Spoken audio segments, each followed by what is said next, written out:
সবাইকে স্বাগত। আপনারা যারা পরীক্ষা দিবেন আপনাদের পরীক্ষাটি লিখিত হবে। আমি আবারও বলতেছি, আপনারা যারা পরীক্ষা দিবেন আপনাদের পরীক্ষাটি লিখিত হবে।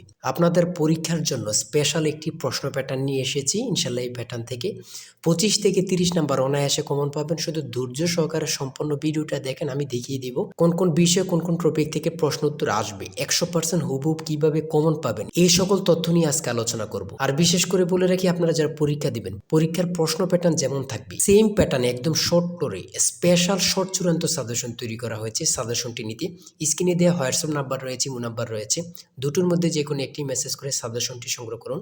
সাজেশনের মূল্য মাত্র 100 টাকা। আমি বলি অবশ্যই যারা যারা পরীক্ষা দিবেন প্রত্যেকে সাজেশনটি সংগ্রহ করবেন। যারা চাকরির কারণে, কাজের কারণে অথবা পড়ালেখা একটু দুর্বল, প্রত্যেকে সাজেশনটি সংগ্রহ করবেন। ইনশাল্লাহ আপনারা পরীক্ষায় পাশ করবেন। আমি আবারও বলি, একদম শর্ট স্পেশাল চূড়ান্ত সাজেশন পাবেন। আমাদের সাজেশনটি পড়লেই যথেষ্ট। সাজেশনের বাইরে আপনাকে আর কিছুই পড়তে হবে না। আমি মূল কথায় চলে আসছি।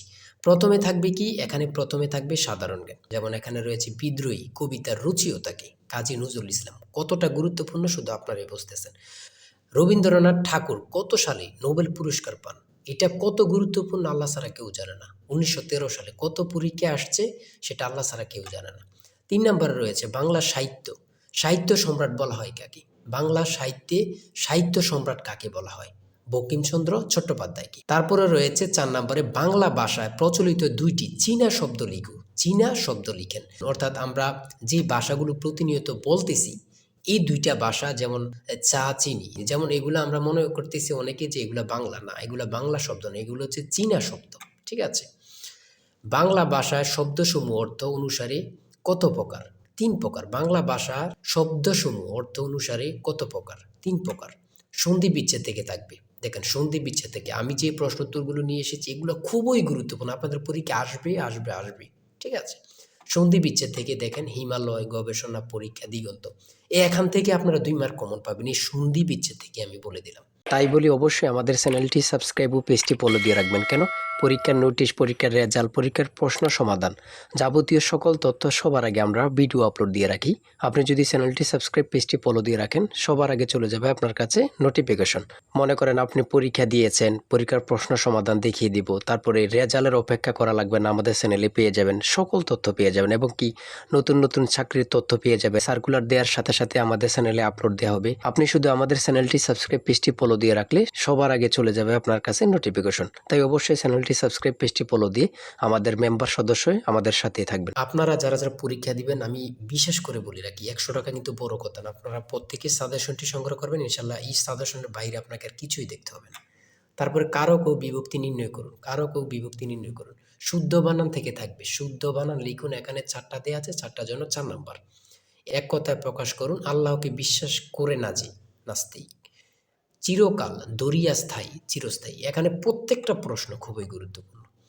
অর্থসহ বাক্য রচনা করুন। প্রত্যেকটা প্রশ্নের মান কিন্তু 1 করে। ঠিক আছে। তারপরে ট্রান্সলেট থাকবে। আপনাদের পরীক্ষায় ট্রান্সলেট থাকবেই, 100% শিওর ট্রান্সলেট থাকবে। ঠিক আছে। এখানে ট্রান্সলেটগুলো দেওয়া রয়েছে, খুবই গুরুত্বপূর্ণ। ঠিক আছে। তারপরে থাকবে আপনাদের শর্ট করে একটি প্যারাগ্রাফ থাকবে। শর্ট করে একটি প্যারাগ্রাফ, অথবা 5টা সেন্টেন্স লিখতে বলবে, অথবা 7টা সেন্টেন্স লিখতে বলবে। যেমন মাই কান্ট্রি সম্পর্কে লিখতে বলছে, এখানে প্যারাগ্রাফ থাকবে। এই প্যারাগ্রাফটা পারলে আপনাদেরকে 5 নাম্বার দেওয়া হবে। ঠিক আছে। এখানে কিন্তু সমাধান সহ দেওয়া আছে, আর আমাদের প্রত্যেকটা প্রশ্নের সমাধান, ব্যাখ্যা ও সমাধান সহ পেয়ে যাবেন। আসল শর্ট চূড়ান্ত সাজেশনটা কিন্তু এই নাম্বার হোয়াটসঅ্যাপ ইমো আছে, ওখানে মেসেজ করে সাথে সাথে সংগ্রহ করুন। এদিক দিয়ে কিন্তু প্যারাগ্রাফটা সমাধান সহ দেওয়া আছে, আপনারা দেখে নেন। মেক সেন্টেন্স, এখানে 5টা দেওয়া আছে, 5টার জন্য 5 নাম্বার। প্রিপোজিশন থেকে থাকবে। আমি বারবার বলে রাখি, ইংরেজি পার্ট থেকে প্রিপোজিশন থেকে আপনার থাকবে।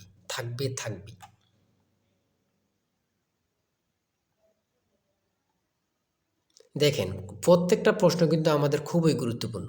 সিলিন্ডারের বিডিসি এবং টিডিসি বলতে কি বোঝায়? এই যে আমরা সিলিন্ডার ব্যবহার করি, এগুলো সম্পর্কে আসছে। ইঞ্জিন ঠান্ডা করার প্রক্রিয়া কত প্রকার ও কী কী? ইঞ্জিন ঠান্ডা করার প্রক্রিয়া কত প্রকার, কী কী? 2 প্রকার, একটা হচ্ছে বায়ু প্রবাহ আর একটা হচ্ছে তরল প্রবাহ। হ্যাঁ। তারপরে গণিত থেকে রয়েছে 35 লিটার অকটেন ও পেট্রোল মিশ্রণে পেট্রোল ও অকটেনের অনুপাত 4:3। এতে আর কত অকটেন মিশালে পেট্রোল ও অকটেনের অনুপাত 4:5 হবে। এখানে প্রত্যেকটা প্রশ্নের কিন্তু সমাধান সহ দেয়া আছে, ব্যাখ্যা সহকারে সমাধান সহ দেয়া আছে। জ্বালানি তেলের মূল্য 25% বৃদ্ধি পাওয়ায়, এই প্রশ্নটা কত পরীক্ষায় যে আসছে আল্লাহ ছাড়া কেউ জানে না। বৃদ্ধি পাওয়ায় তেলের ব্যবহার এমনভাবে কমানো হলো যেন তেল বাবদ ব্যয় বৃদ্ধি পেল না। গাড়ির মালিক তেলের ব্যবহার শতকরা কত কমালো? এখানে দেখছেন কতটা গুরুত্বপূর্ণ। এখানে কিন্তু সমাধান সহ দেওয়া আছে, আপনারা দেখে নিন। প্রত্যেকটা গণিত প্রশ্নের মান কিন্তু পাস করে, প্রত্যেকটা গণিত প্রশ্নের মান কিন্তু পাস করে, ঠিক আছে। 20 নম্বরে রয়েছে বাংলাদেশের দীর্ঘতম নদীর নাম কি? খুবই গুরুত্বপূর্ণ। বাংলাদেশের দীর্ঘতম নদীর নাম হচ্ছে পদ্মা। জনসংখ্যা বিবেচনায় মুসলিম বেশি, ক্ষুদ্রতম দেশ কোনটি? মালদ্বীপ। আপনাদের পরীক্ষায় এটা আসবে, যান বলে দিলাম। তারপরে এদিক দিয়ে রয়েছে 22 নম্বরে, কোন সুলতান 17 বার ভারত আক্রমণ করেন? কোন সুলতান 17 বার ভারত আক্রমণ করেন? এটা খুবই গুরুত্বপূর্ণ। সুলতান মাহমুদ। 60 গম্বুজ মসজিদ কোন জেলা অবস্থিত? বাগেরহাট। 60 গম্বুজ মসজিদ কোন জেলা অবস্থিত? বাগেরহাট। এই প্রশ্নটা কিন্তু চাকরির পরীক্ষা এখন অ্যাভেলেবেল আসতেছে, ঠিক আছে। বাংলাদেশ বিমানের স্লোগান কি? বাংলাদেশ বিমানের স্লোগান কি? আকাশে শান্তির নীড়, আকাশে শান্তির নীড়। গণচীনের প্রতিষ্ঠাতা কি? গণচীনের প্রতিষ্ঠাতা হচ্ছে মাও সেতুং, মাও সেতুং। আধুনিক মালয়েশিয়ার প্রতিষ্ঠাতা, আধুনিক মালয়েশিয়ার প্রতিষ্ঠাতা কি? Mahathir Mohamad, Mahathir Mohamad. BRTA, BRTA এর পূর্ণরূপ কি? Bangladesh road transport authority, Bangladesh road transport authority. পূর্ণরূপ থেকে আপনাদের প্রশ্ন উত্তর থাকবে, এটা ধরে নেন, ঠিক আছে, আমি বলে রাখি।